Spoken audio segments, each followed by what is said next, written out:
Last week, Bridget did a video on how to actually reach out to journalists for press coverage. Things like whether you should DM them, you should email them, or what that outreach process actually looks like.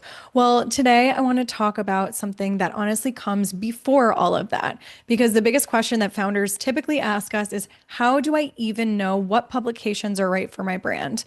And we hear this one all the time. A founder will come to us and say something like, my dream is to be on Cosmopolitan. And when we ask them why, the answer is usually something like, well, I used to buy it at the checkout line in high school. And listen, that's totally fair. A lot of us have those nostalgic publications that felt iconic growing up. But just because a magazine was big for your generation doesn't necessarily mean that it's the right outlet for your brand today. So before you start pitching the media, I want you to ask yourself these questions. Does this publication actually cover brands like mine? Are brands that I find as competitors or I look up to, are they also in these publications?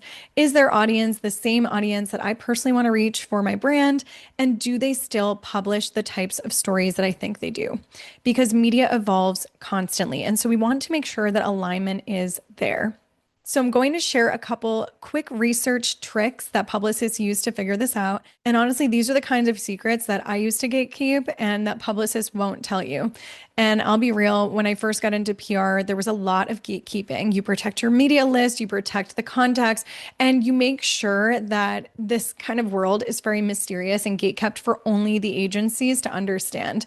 Then I met Bridget and we had this whole realization that that's kind of ridiculous. I mean, of course, there's things like media lists are protected for a reason because we don't want people just like taking advantage of emails. And I totally get that. But other ways of like how this actually works so they can get the media coverage that they deserve. This is exactly why we created Visibility on Purpose, a PR strategy and consulting studio where we teach founders and brands how to get themselves featured, seen, and remembered through press coverage without paying agency prices.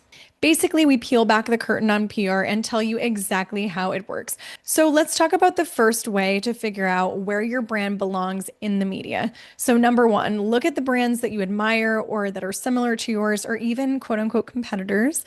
And I don't like to use competitors because I feel like there's space for everybody, but we're going to write down a little list and then you want to look at where they are in the media landscape.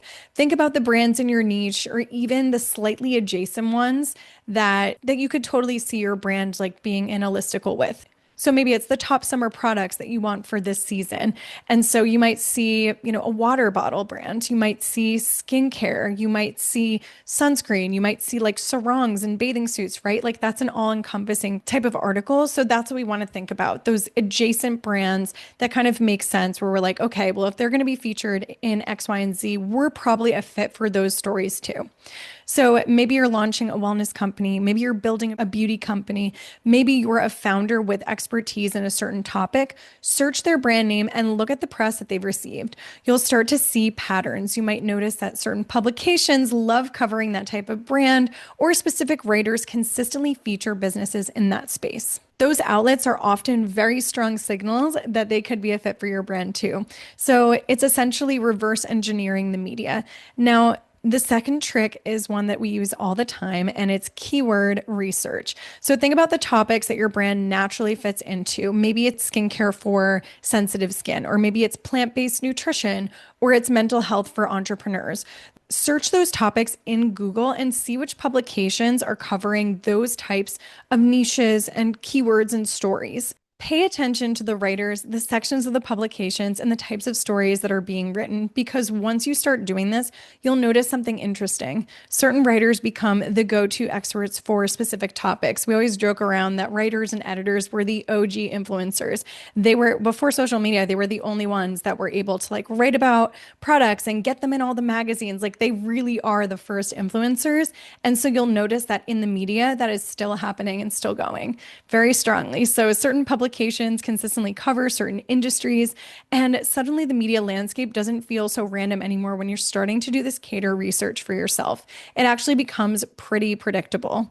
So we often say, do this kind of research for like an hour when you're watching your favorite Netflix show and make it fun for yourself. You will start to get familiar. And if you feel like you need support with this, we have something called our PR plans, where we actually give you a full plan for a super low price. I'm going to tag it below or link it below. And essentially, what we'll do is we'll write out exactly how we think you should approach the media. We'll write a pitch for you, which is the email that goes directly to writers. Those are the things that Bridget covered in the last episode. So I definitely recommend watching that. And then we'll also give you a list of publications that are most likely to feature your brand. So instead of guessing where you belong in the media, you actually get the exact roadmap. And if you found this helpful, make sure to subscribe, make sure to like it, do all the things for us. We provide this type of information every single week, and you helping support this channel makes it possible for us to continue making these types of videos and content for you. We'll see you on the next episode. Let us know if this was helpful. And if you have any questions or if you want us to cover another topic, let us know below. Because as you know, our goal is to make PR not gatekept and very accessible for startup brands, founders, or even well-established brands that are looking to just position themselves in a really strong way.